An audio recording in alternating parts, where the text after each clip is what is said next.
Okay, so now we'll talk a little bit about the next type. So that was improper integrals, where I was looking at an infinite interval. The other possibility is that the integrand f of x is unbounded at either a or b. So a or b are the endpoints of the interval where I want to integrate. And so if I say it's unbounded at a, what I mean is that the limit as x goes down to a of f of x is plus or minus infinity. So it either goes up to positive infinity or it goes down to minus infinity. And then just the same thing at the upper endpoint of the limit. So if x is increasing towards b, if the limit of f of x goes to either, so if the function blows up and goes to infinity or goes down to minus infinity.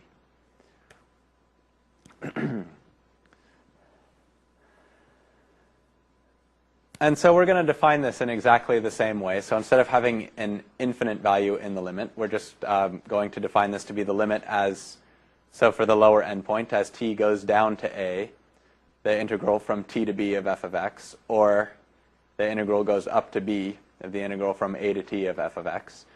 If those limits, again, exist and they're finite, then we're going to say that, oops, didn't want that bit yet, that this integral exists, and the value of this integral is equal to the value of this limit or this limit. And so this third point is if you're truly unlucky and it's unbounded at both endpoints, what you need to do is just choose a point somewhere in the middle and go both ways. So what you'd be doing is splitting the interval up into two intervals and then integrating over each one of those separately. So as a quick example of this guy, imagine trying to integrate the function 1 over the square root of x dx from 0 to 1. And so the problem is, as I move towards 0, 1 over the square root of x is going to get bigger and bigger and bigger. And in the limit, it's going to be infinite.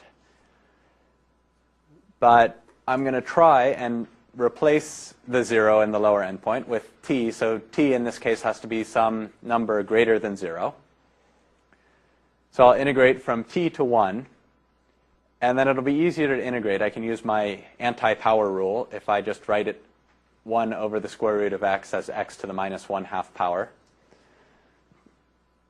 And so I'll go ahead and do this integral. And then I'll take the limit of that as x goes down to 0.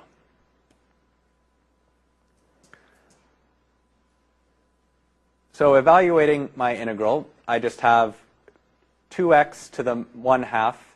So that's antiderivative of x to the minus 1/2. And you can verify that just by taking 1/2 times 2 is 1, which is the coefficient here. X to the 1/2 minus 1, so x to the minus 1/2. And then I need to evaluate that at the upper endpoint and subtract it, evaluate it at the lower endpoint. So that's going to give me 2 minus 2 times the square root of t. And now I'm going to take the limit of this expression here as t decreases to 0. And so essentially the second term that has the t in it, that's just going to get smaller and smaller and smaller. So in the limit, that's just going to end up being equal to 2. So even though this function takes on arbitrarily large values in the interval where I'm interested in integrating it, I can still come up with a finite number for the area of it. Okay, and so this is a picture of what it looks like.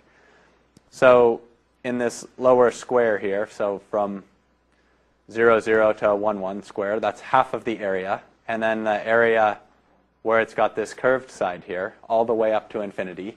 So it's difficult to draw something that goes all the way to infinity, so I stopped at 6. But that has the same area, so above the line y equals 1, the yellow region has the same area as this unit square here. And then we can also combine both types of improper integrals. So for instance, suppose I wanted to try to compute the integral from 0 to infinity of 1 over the square root of the absolute value of x minus 1. So it has an infinity in the, it has an infinitely long interval. And also, when x is equal to 1, I'm going to end up dividing by 0. And that's going to be a point that's in the interior of the interval where I'm trying to integrate. So the function is not only unbounded in the positive x direction, it's also unbounded in the positive y direction. And so this is actually what it's going to look like.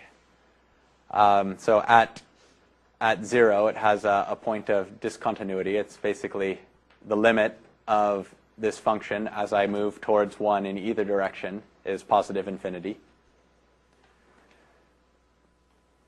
And so basically my approach to doing this is I'm just going to split up the interval. So I'm going to consider integrating this function from 0 to 1, and then from 1 to 2.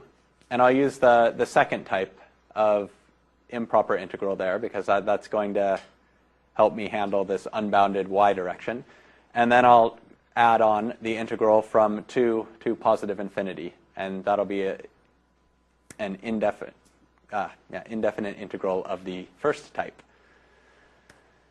So this is just me writing that out. So all I'm doing is splitting this up into so it's the integral from 0 to infinity. I'm going to think of that as integral from 0 to 1, integral from 1 to 2, and then integral from 2 to infinity. But I'm going to replace all those with limit definitions.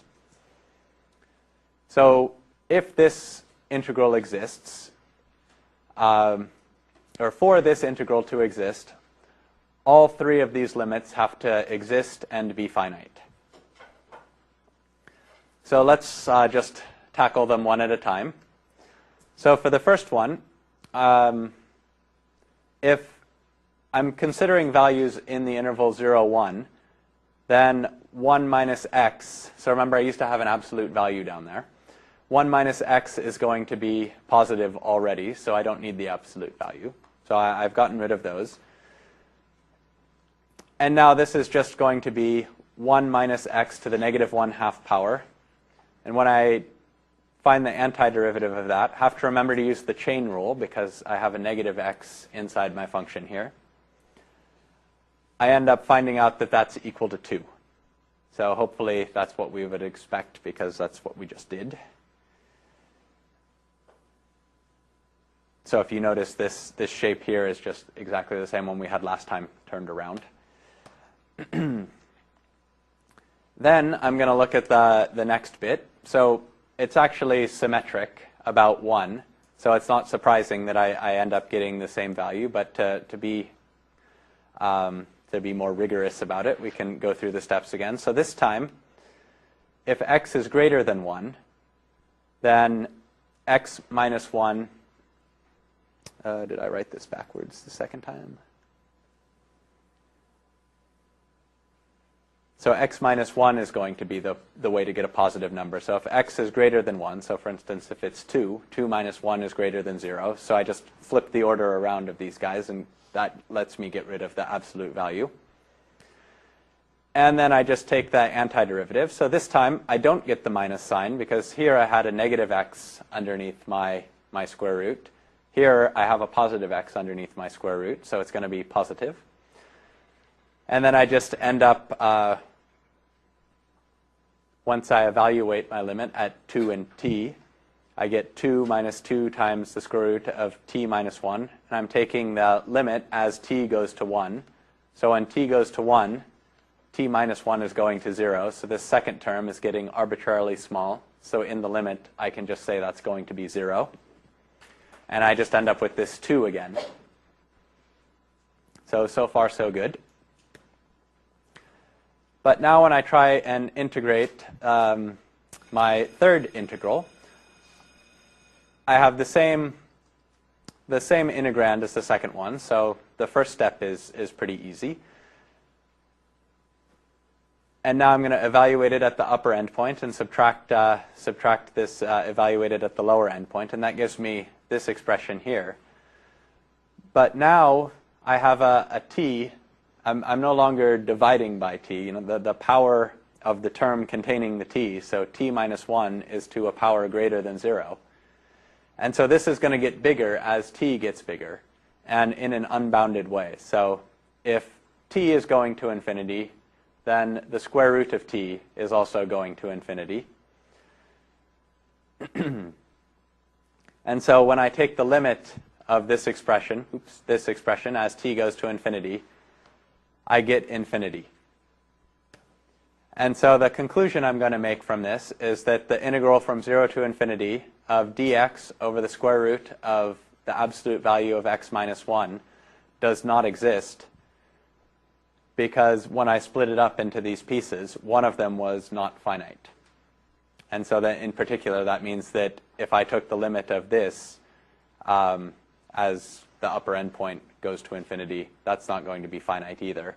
And our definition for an indefinite integral existing required that the value has to be finite. So if this is not finite, this integral, this indefinite integral, does not exist.